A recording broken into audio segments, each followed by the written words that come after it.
com. Welcome back to As the Corn Grows. Now, we join Katie in her quest to find a boarder, Mrs. Swanson, as she keeps the coffee coming, and Prairie Ann as she plays doorman to the parade of prospective boarders.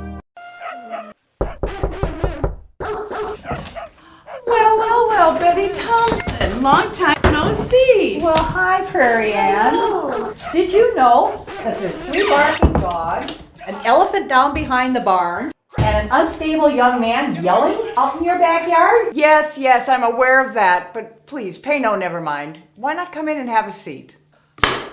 Betty Thompson. Mrs. Swanson. I'm Katie Olson. Oh, Katie, I've known you since you were knee-high to a grasshopper. I'm Betty Thompson, Aunt Ella's best friend. Ha! Phony. What did you call me? You heard me. Mrs. Swanson, please. Now, Mrs. Thompson. It's Miss Thompson, but you can call me Betty. Okay, Betty. To what do we owe this pleasure? Well, I saw the ad in the paper that you have a room to rent. What happened to your double-wide mansion? Well, I'm building a house, didn't you know? A brand new one.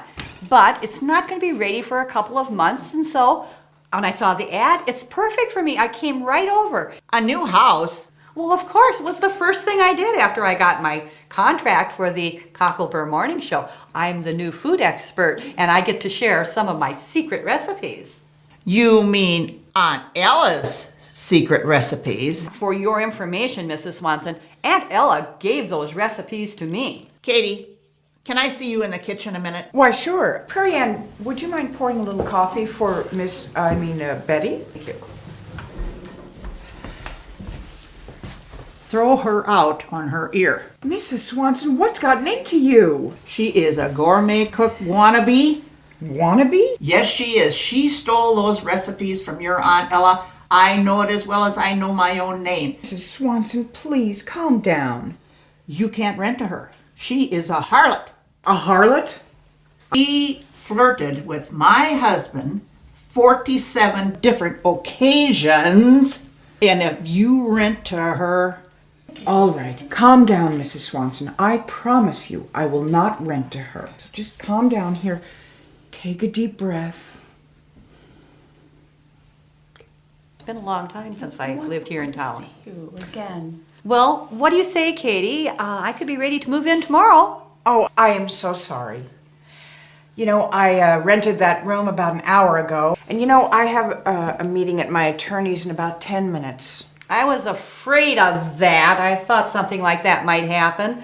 Cousin John did offer me a room over at the Horsefly Inn. It's in Split Hoof, though. It's not as convenient. I'm so sorry. This would have been perfect. And I'll come back to visit another time when it's more convenient. Yes, Goodbye now. please do. It was lovely to meet you. Why, Katie Olson, you haven't rented that room. I know.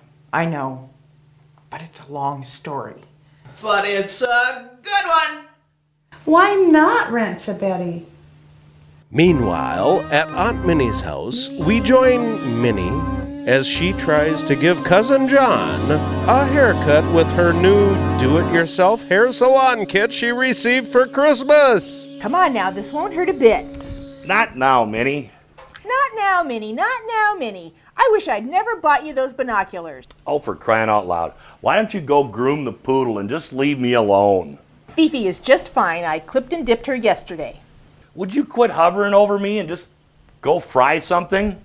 Give me those. You'd think you'd never seen Katie's farm before.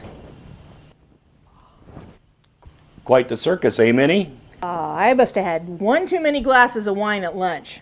I thought I saw Ronnie Silage riding on an elephant, being chased by a pack of dogs, a wild man, and Betty Thompson.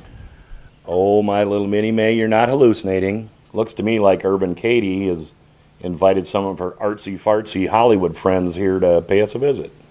Oh, crap. They don't have a camel, do they? Well, there goes the neighborhood. Meanwhile, back at Katie's house, the parade of prospective boarders just keeps on coming. Come in. Hello, ladies. Well, hello there. You must be Willie Odom. Why don't you come on in, have a seat? Here, I have one of my cards, and one for you, and one for you. Thank you. Would you like some coffee? Don't mind if I do. So, let's see, Mr. Odom, is it? What do you do for a living? Well, I'm a traveling salesman, I am.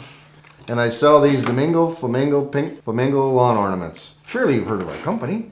I have. My Aunt Elma has her whole front yard covered with them in Florida. So, what are you doing selling pink flamingos in Minnesota? Well, I sold so many of these Domingo Flamingos down south that I saturated the market with these adorable pink birds. And now, my managers reassigned me their top salesman to the upper half of the United States. So you'll be on the road a lot then? Yes, I'll be in, I'll be out. But don't be concerned. I keep to myself and I expect utmost privacy. So if I can pay you 6 months in advance, I'll move in tomorrow. Don't you want to see the room? No need. I'm sure it's fine. Just point me in the right direction. I travel lightly. It's just me, the car, the flamingos, and oh, if you don't mind, I gave my manager your phone number and I expect a call later. Well, is Willie Odom, the Domingo Flamingo salesman, really the best in the business? Will Katie really rent her room to a man who sells pink lawn ornaments? Will Mrs. Swanson buy a flock for her front lawn? And will Prairie Ann ever get paid for the ad Katie placed? Find out after the break.